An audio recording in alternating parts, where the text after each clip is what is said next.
So how does this building process work? Is it the same for everybody, for every builder, for every situation? No. Sometimes. Jeannie says no. I say sometimes. We're going to clue you in, clarify hopefully a lot of answers that from questions that we've been getting from our customers that are buying new homes in the Sarasota Manatee area. So don't go away. Please subscribe and like and comment below. We'll be right back.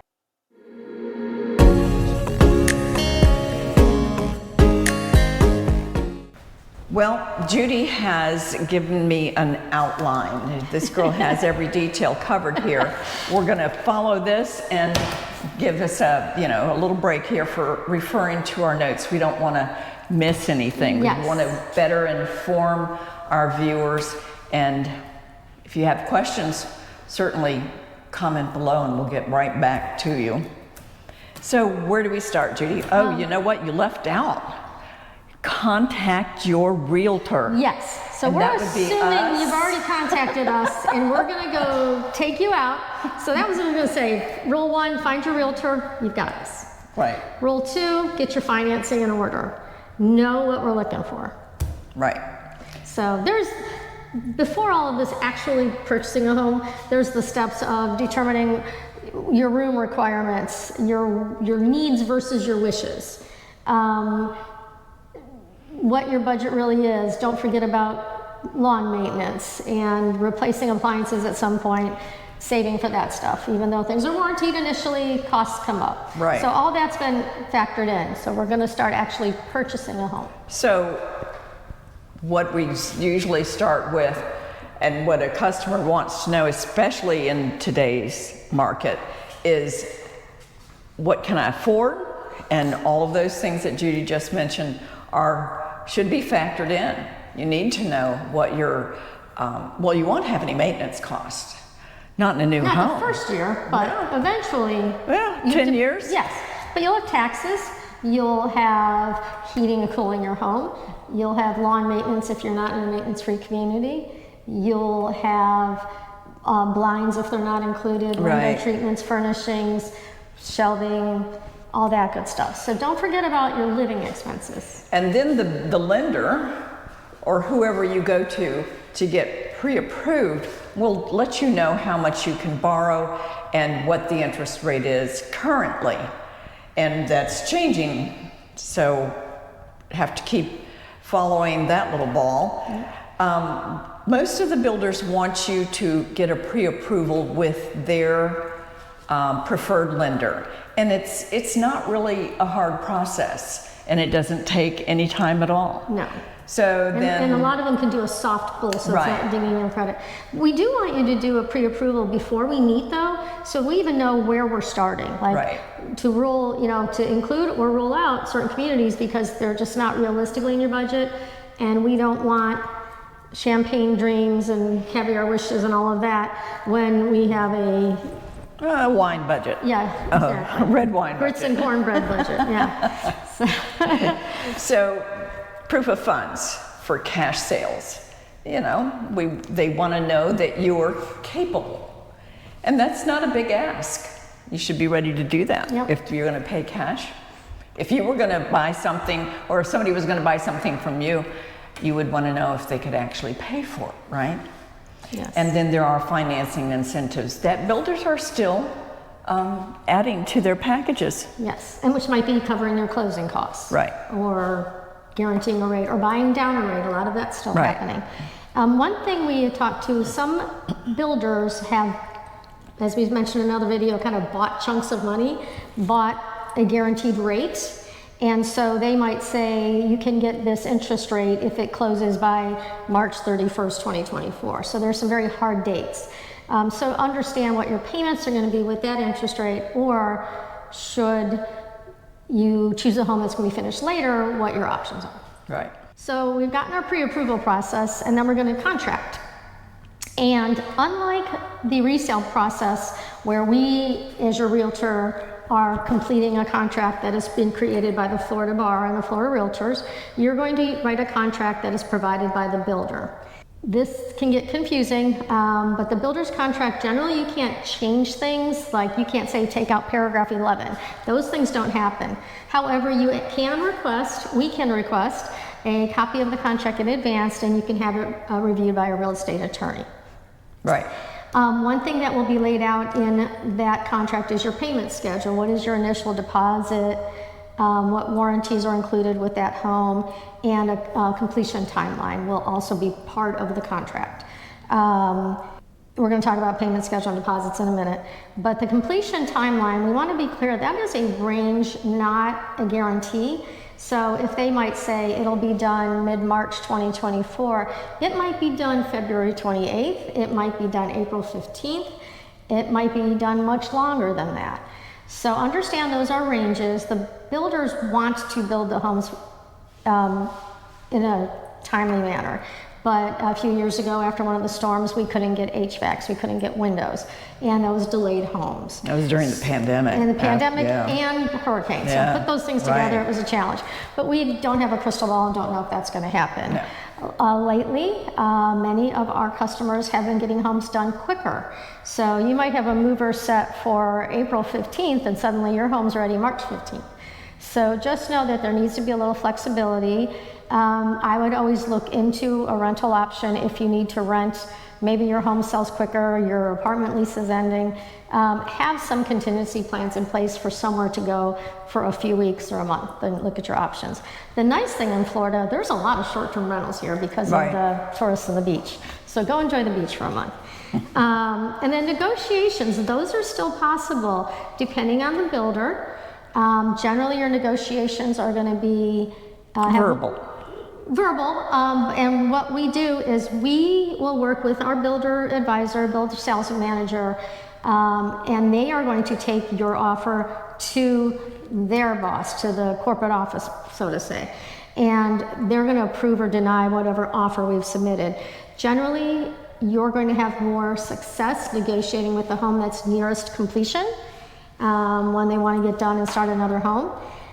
Generally, there's not a lot of negotiation on to be built. That's where they are. Right. And if you're choosing a premium lot, those usually aren't negotiated. There's also negotiations with incentives. So you might come in and say, you know what, I am great with that price on that house, but I want $15,000 instead of $10,000 towards closing. Can you make that happen? And the sales managers from the builders will go to bat and ask.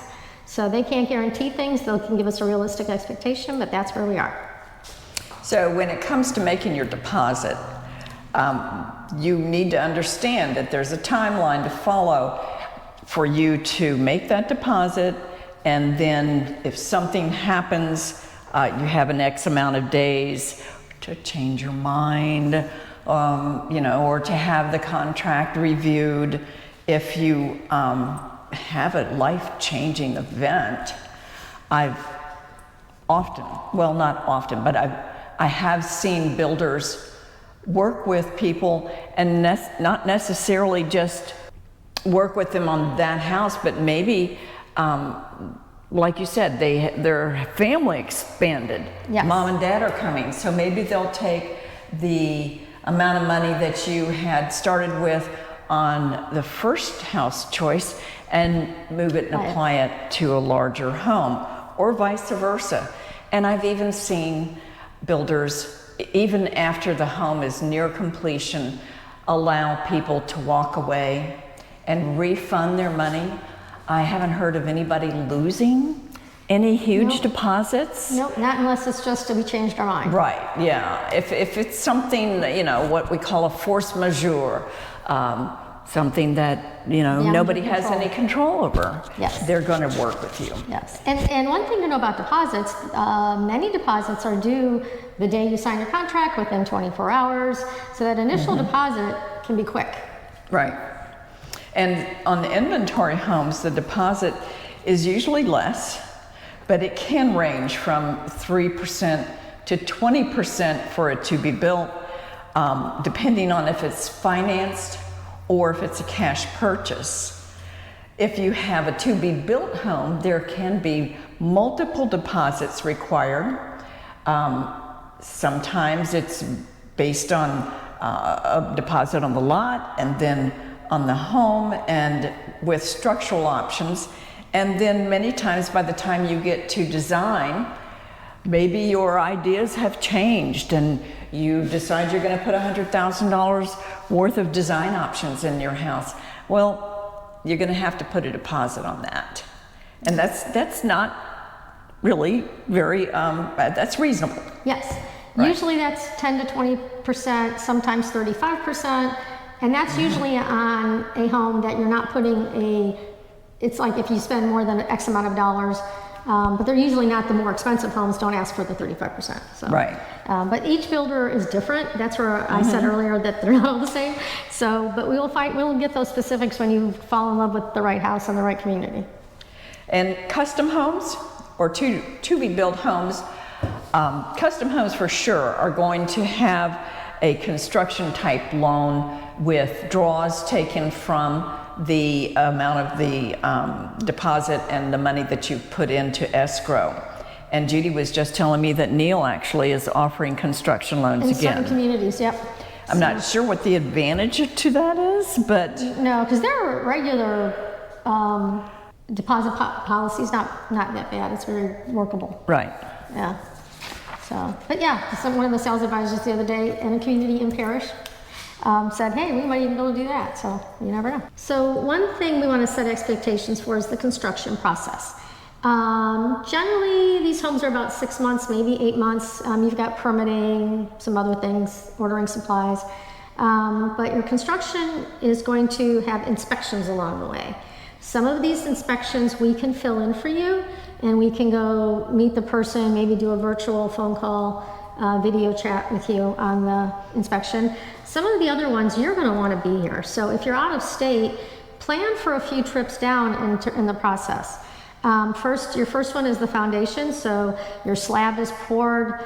Come and make sure that's all right. I mean, simple things is your house in the right orientation? Is it on the right lot? Is it the right house? Is it the right house? Those things don't often happen, but they can happen. But when the foundation, and I heard this yesterday in another new home community, the foundation didn't pass the county's inspection. So the county is inspecting all along these timelines. And if it doesn't pass muster with them, they start over. Yes. They pulled this foundation up and started over. I think someone told me, is it 37, something like 37 or 40 inspections the county is coming out to do. Oh, it's a lot. Yeah, we've got windows and but there's things like how deep the contract is looking for, the concrete is, how any cracks, a lot of things that they are looking for. So then you've got your foundation, you've come out, and then they start framing, putting up the edges, and your block outside. So that's your framing. And they'll usually a builder will bring you out once things are framed, which is the cinder block on the outside, the sticks on the inside, and you'll do a pre-drywall walkthrough. So you get to walk through the house before the drywall is up. And it's funny, the house always looks smaller the less there is in it. Don't ask me why.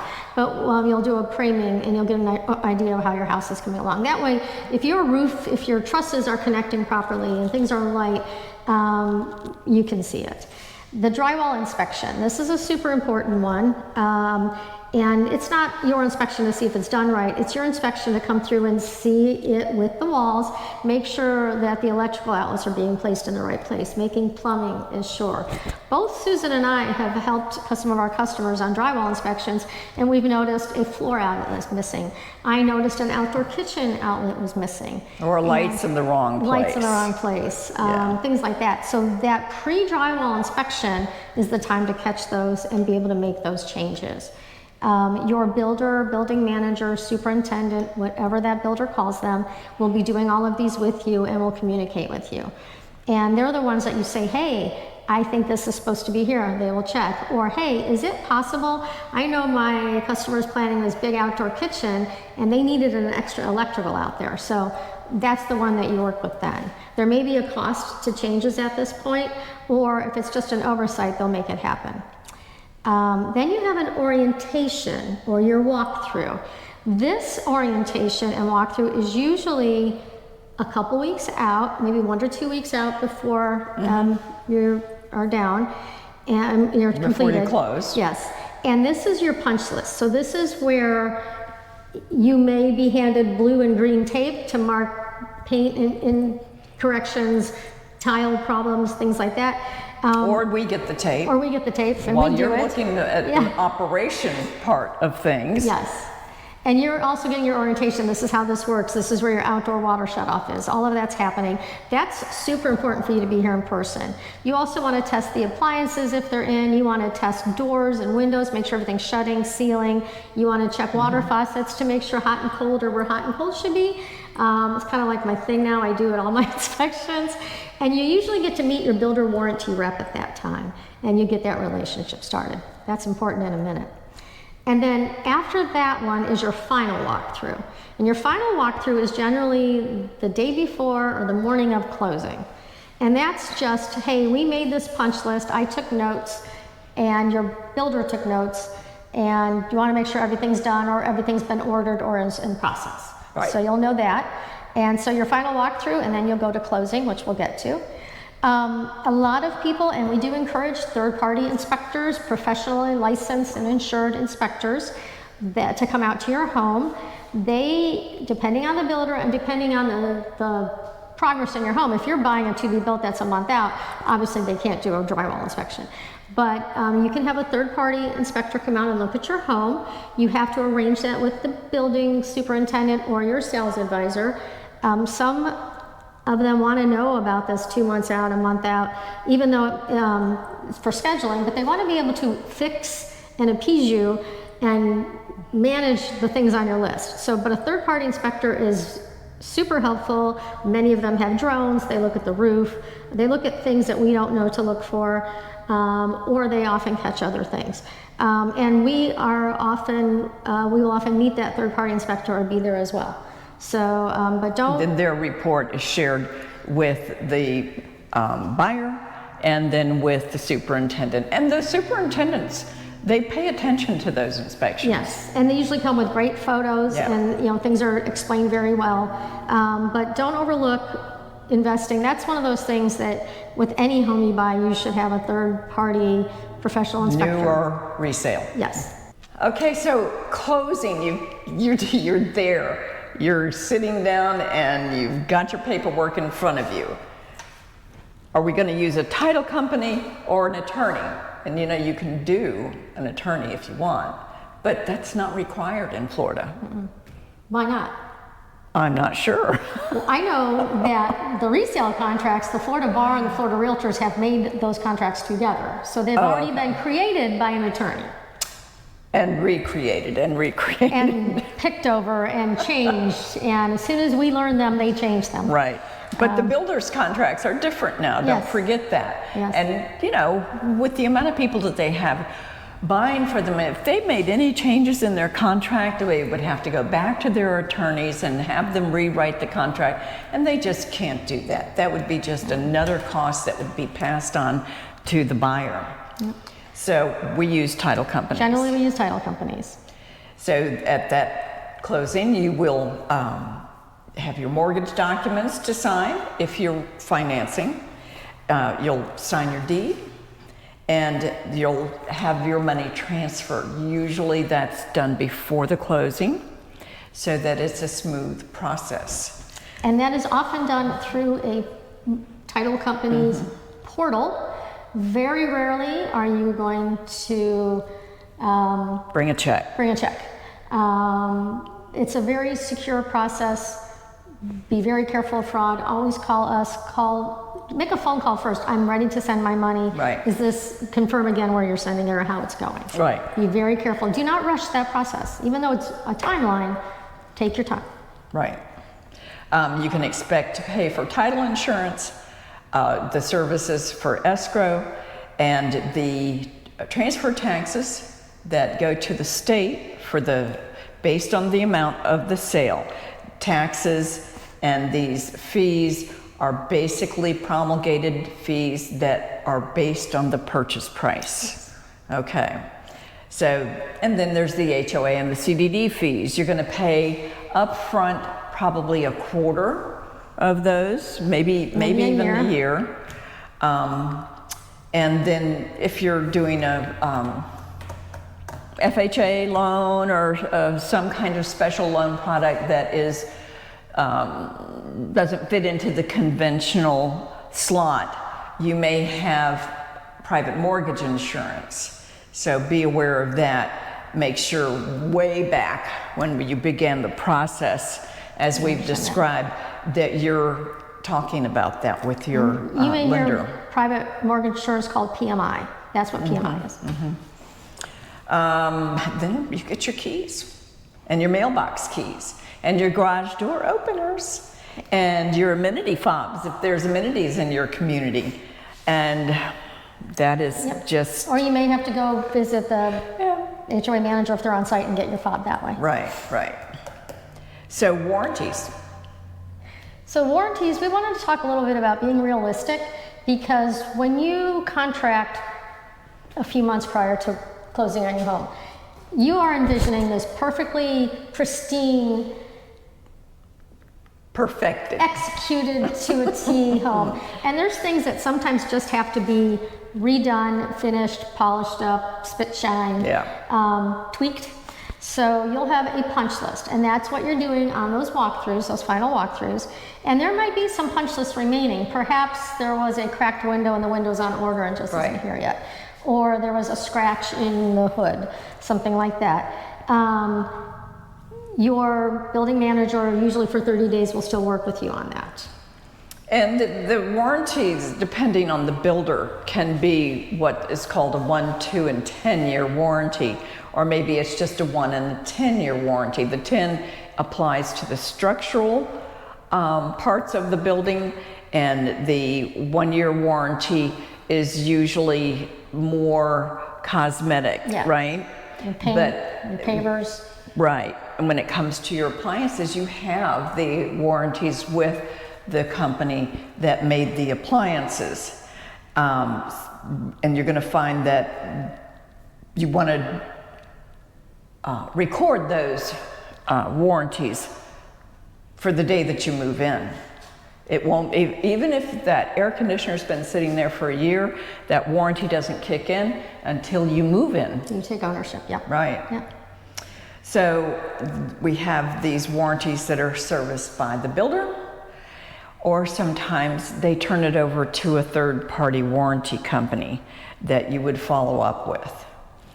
And then you also have a 30-day. I mean, if you move into your home, you look around and you live in it for a bit and you find something that you missed, it's not going to be ignored. They're going to probably give you a timeline on how and when that is going to be remedied. And I've been with some builders that'll ask, when are you moving in? And say, okay, I'm going to give you 45 days instead of 30 days. So they work with you on that too. I guess it depends on how busy they are. How busy, and how nice you are to them. Yes, always be nice. So then after that you have what's called the yearly, but it's usually an 11-month walkthrough with the builder or with the warranty person, again, for you to take care of any other issues that have popped up. I mean, maybe a nail's popped through somewhere and you don't want to mess with it yourself. Right. That's what that 11-month walkthrough is for. And they, work with a lot of subcontractors. They try to keep an eye on all of them, but that's usually where the hiccups occur. And but most builders want to remedy them. Most builders do not want to put you off or avoid you. They want you to be happy in your home. They do. So work with them. Keep good notes. And if if we need to step in, we'll do our best, whatever we can. But yeah, so just kind of work within their system. Some builders have like a website you go to. Use that. Don't just call the builder if he's like, well, can you log it so that I can help you? So make sure you're using their systems, and they'll explain all that. Document. Yes. That's what we have to do. So we hope that this has been informational for you, and we certainly don't want to leave anything out. We think we've covered the basis here for what it takes from you and the builder to get this process moving. moving through smoothly and to the finish. Yep, we want to exceed your expectations, so please, let's help you and find you the right fit. Okay. Until the next time, bye-bye.